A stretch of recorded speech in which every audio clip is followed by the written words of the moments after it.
Hello everyone, welcome back to our channel. In previous video, we saw about the primitive data types such as boolean, byte, character, integer, long, float and double. If you have not watched the video, you can go back and have a look at it. I will leave the link for the video in the description below.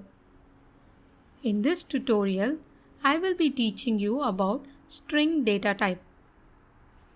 A string in Java is defined as an array of characters denoted in double quotes.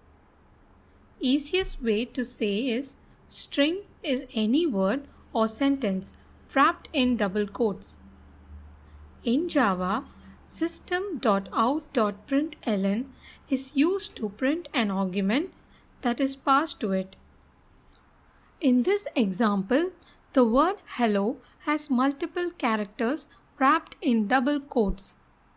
We can declare a string as following. Type string followed by the variable name. In our case, let's say name. So, string name is equal to Stella. Let's try to print it out. System.out.println and pass in the variable name. Now run the program. It prints out the string Stella.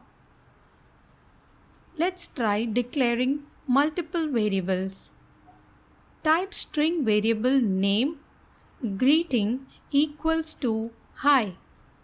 Now try to print multiple strings using string concatenation.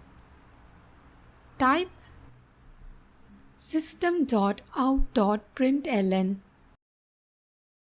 followed by our variable name plus a string says plus greeting. Now run the program and we can see the output printed as Stella says hi. As we try changing one of the variable, let's say name to Amy. Now run the program and it prints out Amy says hi. This is how a string concatenation is done using a plus operator in Java. Thanks for watching. Hope this video was helpful in understanding about strings in Java. Do comment your questions below. See you in the next video.